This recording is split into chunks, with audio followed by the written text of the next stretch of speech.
Well, g'day. Welcome to Business for Bible broadcast number 5. Coming to you live from the Kingdom Business Global Headquarters. My purpose here is to help you scale your business, nurture your family, and deepen your walk with the Lord. Thanks for joining me. When you jump on, let me know that you're here by putting something in a comment. Let me know that you are here. It'll come up letting me know where you are, whether you're on LinkedIn or the Tube or Facebook. Either way, it's good for me to know where you are dialing in from on this wonderful Monday, unless you're in America, in which case it's a wonderful Sunday. Hey, Sarah. All right. And when you are on, do me a favor, would you? Share it somehow. If you're on YouTube, then you have to get the share link and post it to social, but that'd be handy for me. If you're on Facebook, share it. If you're on LinkedIn, share it. If you're on the group page, then if you're on Kingdom Business Global Group, then do me a favor. Once this broadcast finishes, invite 50 friends to come and join the group, and I will let them in. Llewellyn, thanks for joining. Bruno, so good. So good. John, thank you. You guys are a blessing. Thanks for letting me know. On this particular, broadcast, I want to talk about living kingdom in a Babylonian culture. It's like the ultimate art for a believer, right? Is to learn how to live kingdom in a Babylonian culture. How do you live out the statutes and commands of Christ in a culture that actually hates him? How do you live like Christ in a world that is doing everything it possibly can to be anti-Christ, right? That's like the greatest, part of the adventure, right? Really, that I think so, right? And of course, that's not the question for most people, right? A lot of people are really trying to work out how to stay saved for 7 days between church. And of course, you can't expect, right? You can't expect to get a whole lot done when that's your worldview. You can't expect, you can't expect to produce much fruit, right? If your whole worldview is, just do as little amount as possible because Jesus has come back tonight. Right? If you've been a Christian more than 10 minutes, you've heard the scaremongering over the years. People say, Jesus has come back tonight, right? And so, which is true. It could be true, right? I may not get through this broadcast before Jesus returns, right? Loud trumpets and then that's it, right? And that's the reality of our life that we live in. There's plenty of indicators that prove that we are in the final minutes of the final days. And so, I'm not a doomsday talker. I am fully happy if he doesn't come back in my life and fully happy if he does. Not bothered. Who am I anyway, right? So, but I think people's eschatology, right, their end times worldview really, really trips them up, right? Because, the people that think Jesus has come back tonight, it's almost like they throw their hands in the air and just be like, well, he's coming back tonight, so what's the point? What is the point in doing anything with this great gift that I've been given, right? Well, the truth is, statistically in my life, if I was to go on the law of averages, he's not coming back tonight, right? Because he hasn't come back any of the 365 days for the 44 years I've been around, right? So chances of being tonight are pretty slim. But I think what's crept into a lot of modern teaching is this kind of apathy, right? Driven by eschatology. That's like, well, what's the point? Like, my job is to just hang on whilst I'm here and then, crawl my way into heaven. And so what's the point? What is the point in doing all of this if it's all going to get burned up anyway? That's kind of like, and I'm like, it's such a bad theology because ultimately it just gives you a pass, just gives you a leave pass to go and be lazy and stupid and get nothing done, right? So that can't be it. We don't, anybody that talks about end times is really just guessing, right? So I wouldn't get too caught up on the people. I went to a church service once on the Gold Coast, and this guy literally stood up on stage and said, "I have a mathematical calculation for the second coming of Jesus," and he gave the date. It was like he's going to be turning up on the 7th of September, 2019 or something. Like the date is long past, right? And it was all a mathematical equation taken, take Daniel out of context, take Esther out of context, take some modern day events out of context, and then you can mathematically get this date. Well, mate, I haven't been a Christian that long, right? This is my 19th year, and I'm like, mate, I've heard it all. It was the blood moons was going to usher it in, like, going back to like 2016, right? There was a series of red moons, and that was apparently going to change the world. And Jesus would come back. It's like, what's your eschatology, right? And so that it frames how you act. So here's another thing that kind of gets bandied around the faith that is kind of tied to people's eschatology too, right? We've all heard the phrase, we've probably heard the phrase, in the world, but not of the world, right? In the world, but not of the world. See, here's the thing about it. It's not a direct quote from Scripture, which is fine, because it does pretty much encompass the two references to that we read about. But what that has become, we're in the world, but we're not of the world. What it's become is like, it's become, I'm in this, God-forsaken world, and I've just got to put up with it, and I'm not meant to be here, but I find myself here, and woe is me. That's what it's become for a lot of people. That's not what he meant, right? In the world, but not of the world, is like this tension between, it's a reminder that this is not our destination. That's all it is. It's a reminder that this is not where the game finishes. But it's not an excuse to play small while we're here, because actually it's about an invitation while we're here to be part of the greatest story that's ever been lived out, right? So it's wonderful that we're in. So it instead of being in the world but not of the world, it's like we're in the world. Just remember, we're not of the world, right? Different inference in the way that it's kind of said and meant.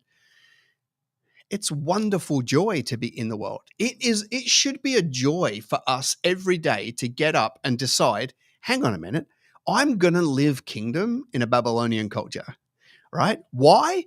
Because greater is he that's in me, and I'm protected, and I've got the full force of heaven behind me, and I'm gifted and graced, and I'm anointed, and I'm called, and I've got a comforter who's with me every day, right?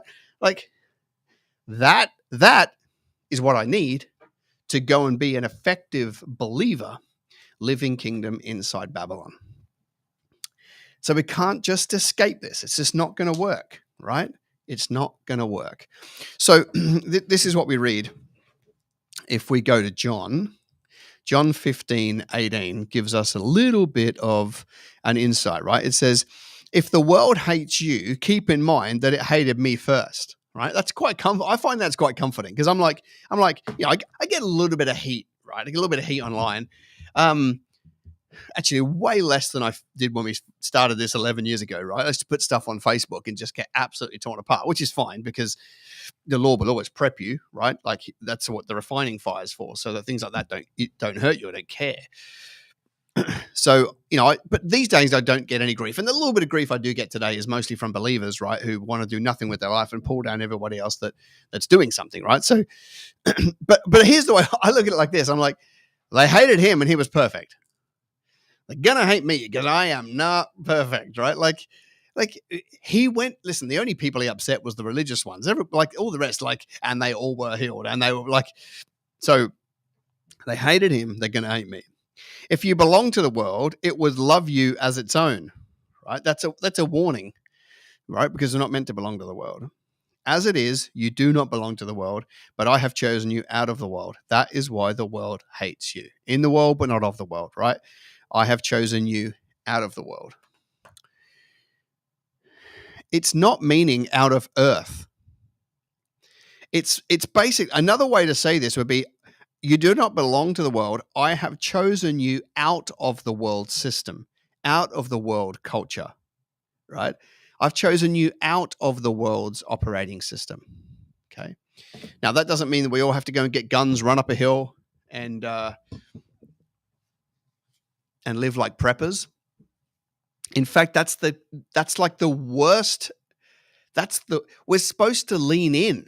Do you remember when David was facing Goliath? He ran to the battle lines, right? He didn't run off and cower around the corner. He ran to the battle lines.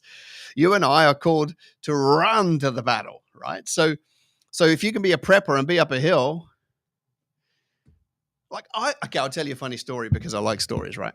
I was ministering down in Melbourne, going back maybe 8 to 10 years or something, and I gave a talk on business, and then I did some ministry where I prayed for some people, which, by the way, you're going to see more of in the coming months. But I'm praying for these guys as a husband and wife team, and then just got chatting with them after, after I prayed for them. I think they were last in the line, so we just started chatting. And anyway, this guy had like a Canadian accent or something like that, and he was a really cool guy, right? And he was like really tall, long hair, and he had a beautiful big smile. And I was like, far out, this guy looks like Fabio. Anyway, telling me the story, he's like, yeah, when I first got saved, I got so scared that he became a prepper. And he basically bought guns and ammunition and food and ran up in the hills and built a bunker to the point where he pulled all of his teeth out. That's why he had such a beautiful big smile, because he had all these fake teeth. He had pulled all of his teeth out because he was like, I don't want to get an abscess and be up here, when this zombie apocalypse comes and they come shooting at me, I'm just going to pull all my teeth out, right? So he had no teeth. And then after a few years of being up in the hill, realizes, hang on a minute, this is not how it's going to pan out, right? Because he was around all those scary Christians that thought it was going to be doomsday. Anyway, comes back and sorts himself out, comes over here, gets married to a beautiful woman, lives happily ever after. I love the story because I'm like, it's like he came into his right mind. Like, that's not... Jesus didn't say hive yourself off and then maybe you'll get saved, right? Like, in the world, but not of the world system. So I want to look at somebody else in scripture that I think did an exemplary job of this, right? Who realized that this is not a frustrating waiting place until we get to our reward. This is part of the journey. We get to collaborate with the creator of the universe to build something great. And you and I, it's in the marketplace, right? You and I get to, this corrupt Babylonian culture that we find ourselves in today is the world that we find ourselves in today. And our job is to lean into the culture and create some change and go and be that ambassador, right? So this is not just a frustrating waiting place until we get to go to heaven. It's not like, I live at Tweed Hedge, right? It's like known as like God's emergency ward, like, because people are like close to dying. It's not meant to be like that, right? It doesn't matter what age you are. This is a wild adventure to lean in during our time here on earth. So, and I don't know whether you've opened the newspaper recently or your device, or you've watched any media, or you've stepped outside your church, but culture's getting uglier. It's, you know what I mean? Like, plenty of opportunity for us to go in and make some positive change, on behalf of the kingdom. Right? It's definitely getting uglier out there, but that's the reason why you and I are called for such a time as this. People love all the phrases. I'm called for such a time as this. Great, but what are you actually doing about it? Like, being called for such a time as this, and then taking your gifts and sticking them on a shelf, right, is the same as the people with the meaner that did nothing. All right, if you feel called for such a time as this, then what are you doing about it? How are you building a business so that you're actually changing people's lives? How are you getting some impact in your local area so that you can turn some of this rubbish upside down? Like, don't tell me you're called for such a time as this and then just sit in your prayer room reading your Bible all day, hoping Jesus comes back tonight, or you die, like, so you can go to heaven. That's not called for such a time as this. That's called for such a time as then, right? Which is not in scripture. So, sorry, maybe I'm too upsetting because I haven't had enough coffee.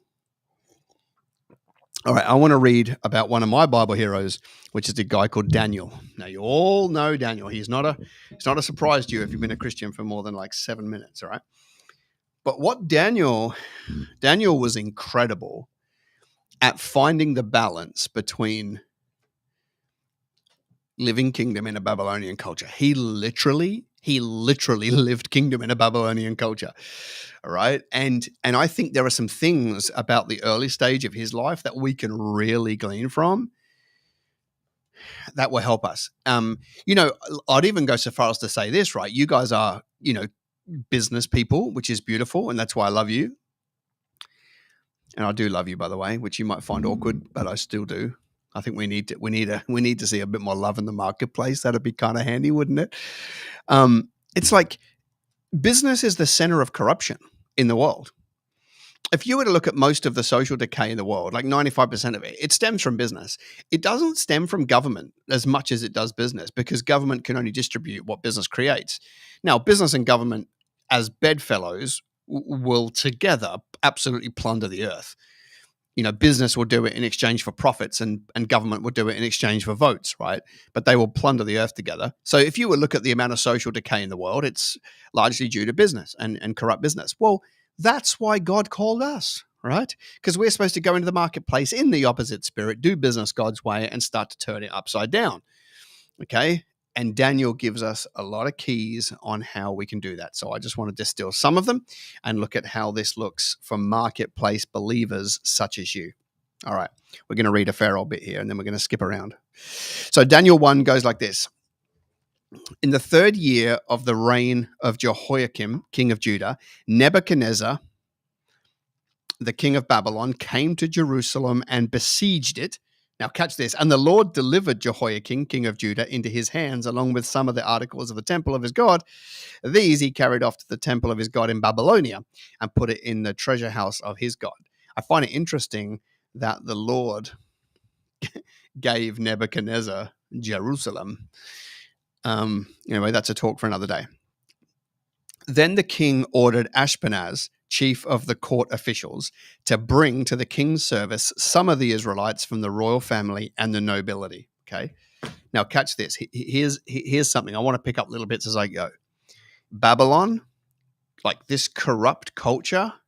Let's just talk about Babylon for a minute. I talk about it being Babylonian, but Babylon doesn't exist anymore, right? Babylon, the country, kind of finished 400 years before Christ. So I'm well aware that Babylon doesn't exist today. But Babylon, like if you look at the culture that they lived under, that still exists today. Self-interest, plunder everybody, me over you, cross any moral boundary, nothing matters, do it, legislate anything that feels good. That was the Babylonian culture, right? So the country, long gone. The culture, alive and well, right? So here's what I would say to you. Babylonian culture or corruption is always recruiting. It's always recruiting, right? So here we are. The king has asked the chief of the court officials to bring some more people to be in service of the royal family. It's like, yeah, they're always hiring because they always want to get bigger and bigger and bigger and meaner and meaner and meaner. Now you look at that and you're like, how could we ever win? You be the person that gets hired. You be the person that gets hired by Babylon to go to the center of Babylon. All right. Now, let's go a little bit further. Young men without physical defect, handsome, showing aptitude for every kind of learning, well-informed and quick to understand. So what I love about this is these traits, hey, Matt, these traits of, handsome, showing aptitude in every kind of learning, well-informed, quick to understand, qualified, they're just that's their own skill level. Like, it amazes me the amount of believers today. Like, if we talk about that eschatology of like, who cares? Jesus come back tonight and I'm just going to stay saved for 7 days until I can go back to church and get another spiritual injection, driven by their eschatology that it doesn't matter because we're called home.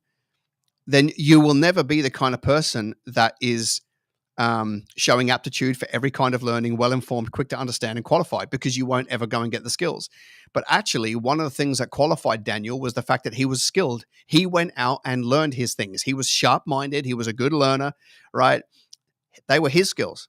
So sure, you can have all the desires in the world to go and get used by God, but if you don't sharpen your own skills, you'll never get used, because it needed to be people of aptitude, quick to learn, smart people, sharp people that get called into the service. Okay, so you do have to, again, you can't just like be, you can't just check out and be dumb and expect to be used. Like, you actually have to have some skills for the Lord to place you where you need to be.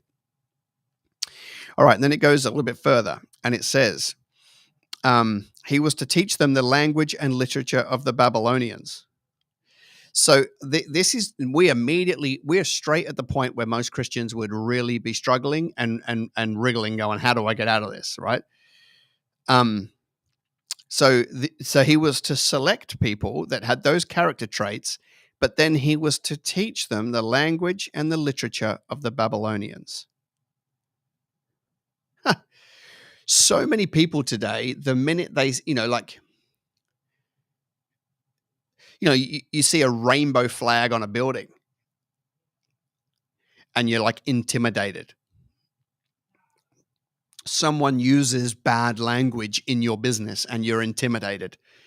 Your team start talking about something that you don't agree with, or like they used drugs once and now you're like freaking out. It's like, the world is lost, people. Like, that's not a surprise to God. It should not be a surprise to us that the world is completely lost without Christ. So none of that stuff should be intimidating. It is the harvest field that we should be running towards, right? So Daniel had to be happy with learning the language and the literature of the Babylonians. He actually had to go and learn how to speak and act the way they are, right? So that he could communicate with them. And then it goes on to see, like that, like don't be scared. Like, it's great to chant in the mirror, "I can do all things through Christ," but actually go and put it to work, right? If you believe that greater is he that's in you, don't use that as like a, Sunday school teaching. Use it as a tool to run to somewhere where you need to be, right? Actually, you don't need Christ to be greater that's in you if you don't actually go somewhere that's intimidating, right? Just, you've got to go. They were to be assigned with them daily amount of food and wine from the king's table. They were to be trained for 3 years, and after that they were to enter the king's service. Among those who were chosen were some from Judah: Daniel, Hananiah, Mishael, and Azariah. The chief official gave them new names. So catch this, right? This freaks so many modern believers out. Not only do they have to go and learn the language and literature, they get a Babylonian name, right? So Daniel basically gets called Belteshazzar. And then Hananiah, Shadrach, they changed their name to Shadrach, Meshach, and Abednego, as you know. Now catch this, number 8, Daniel 1:8. But Daniel resolved not to defile himself. Here we go. So now he's learnt the literature, the language, and he's got a new name. We learned from other places that they actually had to get tattooed up, had to get tattooed, right? Babylonian tattoos on them, right? So you do with that what you will. Daniel resolved not to defile himself, okay? So, you think about that. It's like this, he just decided, I am going to live kingdom in a Babylonian culture. He made that promise. He resolved, right? We're coming up to the year of New Year's resolutions where you can resolve some things. Daniel resolved not to defile himself with the royal food and wine, and he asked the chief official for permission not to defile himself this way.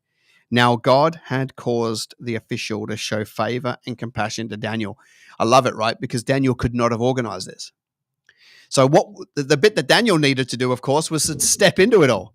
Daniel needed to be the person that goes, "Yep, I'll go there, right? I'll do this. Yeah, I'll enter. I'll go to the center." But he couldn't have organized that bit, right? Of the favor, right? So he ends up getting favor from the official, but he only gets that because of God. Like, how many believers today say things to me, "I just don't see God move anymore. Where are the miracles of the day?" Right? Like, we just don't see a manifest presence of God these days. No, of course you don't, because you don't go anywhere, right? That requires it, right? You've got to be out on the edge, right? And then the Lord will make sure that he shows up.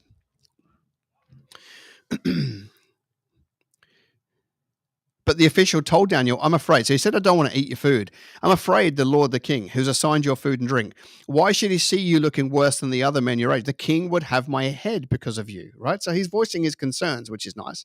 Daniel says to the guard, whom the chief official had appointed over him, "Please test your servants for 10 days. Give us nothing but vegetables to eat and water to drink, then compare our appearance with that of the young men who have eaten the raw food, and treat your servants in accordance with what you see." So he's got a huge amount of faith here that God's going to come through for him. So he agreed to this and tested them for 10 days. So we call this, if you're going to decide to be living kingdom in a Babylonian culture, you are going to get tested, and you are going to get hundreds and hundreds of opportunities to bow at the foot of Baal and kiss his face and give yourself over to the occult. Like, if you decide to go into Babylon and do this, you are going to have hundreds and thousands of opportunities to basically give yourself over to the Babylonian culture and become one of them, right? You've only got to open a Christian newspaper anytime, and you'll read about some minister, some worship leader, some business person who started out full on for the Lord, and over time, right? We talked about the deceitfulness of riches on the last BBB. Like, only a matter of time before they give themselves over, right? Not Daniel, because he resolved not to defile himself. But catch what he did there. What I love about it is he didn't argue with the official. So he didn't give him what he wanted, but he didn't not give him what he wanted. He came up with a righteous alternative. And that's what you've got to get very, very skilled at if you decide to go to Babylon. You've got to work out, like, how to get through things without defiling yourself. And then you need the Lord to move to be able to progress you through, right? So if you think about what Daniel did, and this is what I would say to you, when you come up against a thing or a system or a person that wants you to defile yourself, using Daniel's words, you've got to ask yourself the question, what is their currency that they're looking for? What's their motivation? What's their currency? And then ask yourself, how do I give them that currency without compromising who I am? Because we read from the story, and I'll read on a little bit, but we read from the story. The official wasn't worried about him eating the food. He was worried about him looking all gaunt and being weak, right? So Daniel's like, well, hang on a minute. Just let's see if I end up weak. I won't eat the food because I don't want to defile myself, but let's see. And then, of course, the official was like, yeah, well, that's fine, because if you're not weak, right, then I'll look good in front of my boss, because that's my currency, right? And then Daniel obviously has to go through the process of not looking weak, right, which he needed the Lord. So at the end of the 10 days, they looked healthier and better nourished than any of the young men who were on the royal food. So the guard took away the choice food and the wine, and they drank and gave them vegetables instead. All right, which I find very frustrating, because real men eat steak. To these 4 young men, God gave knowledge and understanding of all kinds of literature and learning, and Daniel could understand visions and dreams of all kinds. At the end of the time set by the king to bring them into his service, the chief official presented them to Nebuchadnezzar. The king talked with them, and he found none equal to Daniel, Hananiah, Mishael, and Azariah. So they entered the king's service. In every matter of wisdom and understanding about which the king questioned them, catch this, he found them to be 10 times better than all the magicians and enchanters in his whole kingdom. 10 times better. Now he's a whole lot closer to the center of Babylon. All right, now I'm going to skip through a whole bunch here, right? Because it's like, then old Nebuchadnezzar has a dream. It torments him. He goes out to his magicians and sorcerers and says, hey, I need somebody to interpret it, but I'm not going to tell you what the dream was. So basically he says, no, and then they're all saying, give me the dream and we'll interpret it. Give me the dream. And Neb's like, nah, if you're any good, you'll be able to tell me the dream and the interpretation. It's like, no pressure, right? Anyway, no one can. So Nebuchadnezzar creates an edict, right? Kill them all. Kill them all. Off with their heads. They're absolutely no good to me. Off with their heads. So if we go down now to Daniel 2, let's go to 16. Just before that, he asked the king's official. So basically, the official's coming out to kill everybody. And that's not a good outcome. That's not good news, right? When you wake up in the morning and you're like, right, there's a new rule today, and you and your 3 friends are going to get killed. So why did the king offer such a harsh decree? And Arioch explained to Daniel at this. So explain what went on. At this, Daniel went to the king and asked for time, so that he might interpret the dream for him. Then Daniel, so he basically goes and buys time, which is super good, but he goes straight to the king for this, cuts everybody out. Then Daniel returned to his house and explained the matter to his friend, Hananiah, Mishael, and Azariah. He urged him to plead for mercy from God of heaven concerning this mystery, so that he and his friends might not be executed with the rest of the wise men of Babylon. So now he's not only fighting for his own life, but he's fighting for all the mystics and the sorcerers and the magicians, right? Which is amazing, because most Christians would be like, oh man, they've given themselves over, like they're nowhere, right? So Daniel is not, so you think about the position that Daniel holds right now. He is not only going to win the respect of he's got the respect of his official, he's got respect of the king, and now he's about to get respect of the people lower than him, right? He's basically going to take everybody with him on this journey. During the night, the mystery was revealed to Daniel in a vision. Then Daniel praised the God of heaven and said, praise be to your name, right? So cut forward a little bit further, down to 2:24. Then Daniel went to Arioch, whom the king had appointed to execute the wise men of Babylon, and said to him, do not execute the wise men of Babylon. Take me to the king, and I will interpret his dream for him. Mate, that's a man with leadership. Didn't need to go in groups, right? Wasn't interested in shirking responsibility. Wasn't trying to drag his friends down with him. Take me to the king, and I'll interpret the dream. Arioch took Daniel to the king at once and said, I have found a man among the exiles from Judah who can tell the king what the dream means. The king asked Daniel, or Belteshazzar, are you able to tell me what I saw in my dream and interpret it? Daniel replied, no. Now catch this. No wise man, enchanter, magician, or diviner can explain to the king the mystery he has asked about it. So this is where he starts to open his mouth and start to get preachy, right?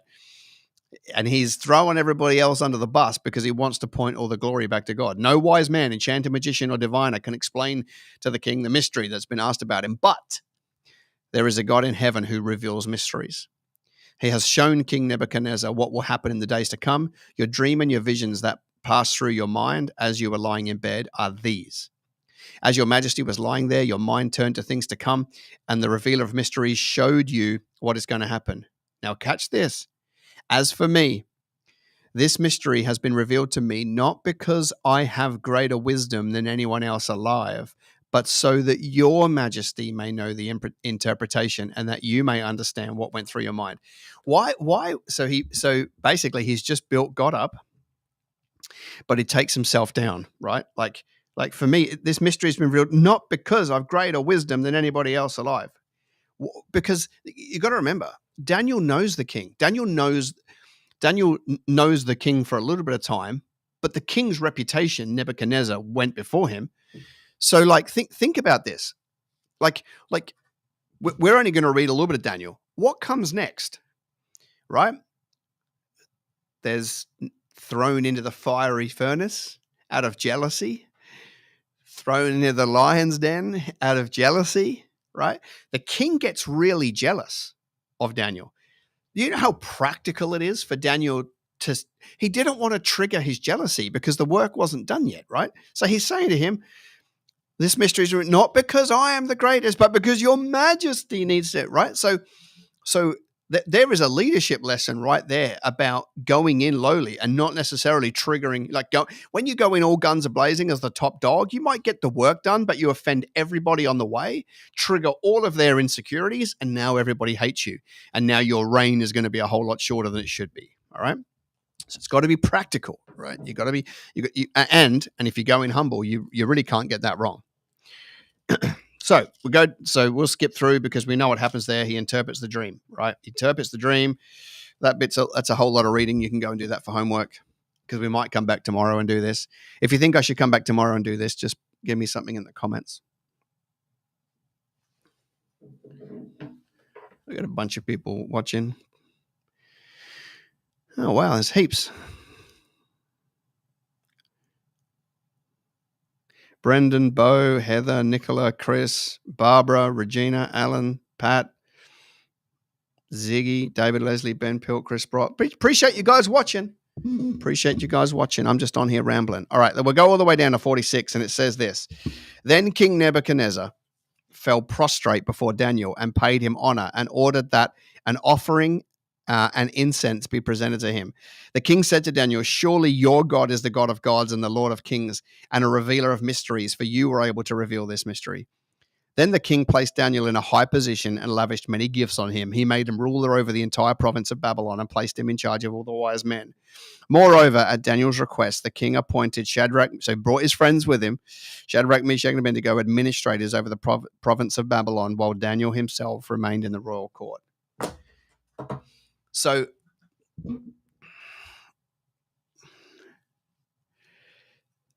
think about what he's been able to do now, right? Him and the Lord together in collaboration have gone to the center of Babylon. They got favor with the official. They got favor with the guy that was meant to kill him. They got favor with the king, and now they got favor with the, all the other magicians and so forth. And now the king is laying prostrate on the floor and giving Daniel houses, wealth, animals, prestige, status, position. Basically, keys to the kingdom. See, remember, Daniel's not king, and he is in charge of all the wise men. He's a ruler over the entire province. He's the ruler of Babylon, placed in charge of the wise men, and he gets to bring his friends as administrators.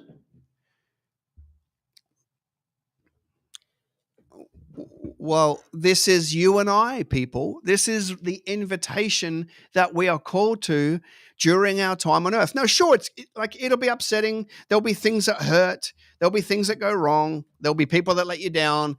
Everyone's going to lie, cheat, and steal. And that's just Tuesday for an entrepreneur, right? But that's when God's going to do his greatest work in your life. Of course, he has to show up when you put yourself in those positions and you want to fight for his kingdom, all right? And then you wonder why some people are like, well, I've been tithing every single Sunday to my local church and I'm not seeing breakthrough. Yeah, because tithing is like step one, right? Tithing is step one. Like when you decide to just go all in and tackle culture and give people a display of the kingdom and point the glory back to him, right? Then you're going to have to come up against so many troubles that you're going to need God to move, right? And that, by the way, you try and convince Daniel that God's not real halfway through his life. What's he going to say? He's going to say, I'd be dead there. I'd be dead there. I'd be dead there. I'd be dead there. I'd be dead there if it wasn't for God. Like I've seen too much, right? You go to Random Believer today and say, I don't think God's real. They'll be like, yeah, I'm not sure either. Why? Because I haven't seen the manifest presence of God. Why haven't you seen one? Because you don't live in such a way as you're tackling the things of the kingdom. And so, of course, you don't need them. And hardly hard, right? Hardly hard for Daniel to want to evangelize when he's experienced those things.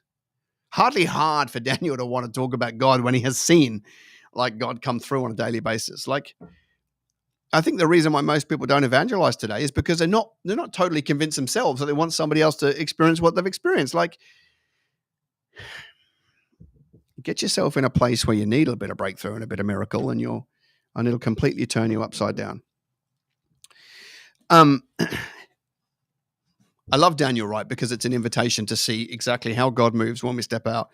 Now, of course, you and I, we're not going up against old Nebuchadnezzar, right? But we have a 2023 version of Nebuchadnezzar because we have this marketplace that's absolutely corrupt. I mean, today, right? Today, you would have people in your industry, you might call them competitors, right? You would have people today that are sitting there right now trying to work out how to take you out. Should they start a pricing war with you to run you out of town, right? Are they, should we just ring up and offer heaps of money to your staff members so that they'll quit and go over there, right? So we just start slandering, the market about how bad you are, just make up a bunch of lies to try and bring you to the end. Like that's happening right now, by the way, right? Like,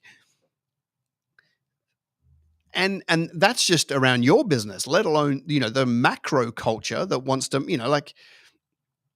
ask yourself this question over the last 3 years. Are there more homeless or less in Australia? Are there more homeless or less in America? There's more. There's like this culture is just raping and pillaging the planet.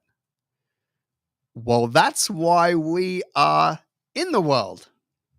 Sure, it's not where we land, but it's where we are. And that is the wildest adventure. Now, of course, this life is but a breath. When you get to the other side, you're not going to remember the pain of this little experience called life. So you can afford to go all in and tackle culture. Now, you know, we don't have a king of Australia, right? But we have principalities and powers and rulers, and some of them are our premiers. And it doesn't have to be that you are individually called like Daniel to have, you know, a seat at the table with our prime minister. Some of you might be, not necessarily. This isn't about every single one of us, you know, having influence with the king. This is about every single one of us being able to spot the culture around us that's corrupt and actually go in and play a part in fixing it. And if, you know, if 30,000 Christians in business or whatever we have in Australia, or 300,000 in America, whatever the numbers are, all decided to go and do this. Remember I said yesterday, light drives out darkness. Darkness doesn't drive out light. So if we all actually decided to go and play a part in the culture around us, we would actually bring an illumination and point some glory to God, right? And actually, we would probably be invited back to the table to have a conversation, because people would see for the first time that we do something we've been preaching about behind closed doors for 2,000 years. So that's where we find ourselves. And this. Listen. So we're talking about two paths here. One, run to the battle and go and do this and have a supernatural experience, or one, you know, just hide behind being a church attendee and throwing some money, throwing some crumbs off the side and tithing. Listen, no matter which one you choose, if you believe in Christ, you'll get to heaven. But there's a different reward based on how you perform here and what you do here and how you use your talents here. Don't be fooled into thinking everyone's like all equal in heaven. No, there's a different reward, right, for different acts. But here's the thing that should play on your mind. Do you want to hand the culture to the next generation as it is today, or do you want to improve it? Right? Do we want to actually push back the plans of the enemy? In the parable of the mina, it talks about in the parable of the mina, the master goes off to get his inheritance and come back, and he says, "Trade until I return. Trade until I return." That's our job, right? You know, occupy until I return is like push back the plans of the enemy until I return. Now, I can only push back the plans of the enemy in my life until I die, right? But that's why if every single one does this, and then we train our kids how to do this, and heck it, then we push back the plans of the enemy until the second coming of Christ, and that's our collective assignment. It looks different for everybody, but that's the collective one. All right. So that's where we find ourselves, right? You know, and by the way, it is so much harder to decide that you want to practically go and take on culture. Like that's way harder than just deciding, well, I'm just going to share memes on Facebook about how bad the WEF are. And we'll call that like changing culture. Listen, the WEF, we'll talk about them another day because they're fun to talk about. But the WEF are super happy if your use of the kingdom of heaven in your life is to just post about them. Like that's what they want, because as long as you're doing that, you're having this much impact, right? Pick any group, right? The World Health Organization, WEF, like all the demonic strongholds around the world, right? They want you to feel like you're doing something valuable with your life when all you're doing is sharing memes about how bad the world is. That's not going to change anything, right? Get off the Facebook and get into the Word of God. Get so full of it that you actually go and do something with the power that you were given when you became a believer, right? Stop doing stuff that doesn't matter and pick a battle on behalf of the kingdom, even if it's a small one, that does matter, right? Go and be it. And man, you're going to see an application of the faith in your life like nothing you've seen before, right? It's great to hang on to the latest miracle that you saw on Bethel TV. Praise God for that. But it's way more powerful when you see your own miracle because you've started to step into the assignment of living kingdom in Babylon. All right, that's enough for the Bible for business today. Number 5 is in the can. If you liked it, I might come back tomorrow. If you think I should come back tomorrow, let me know in the comments. All right. Love ya.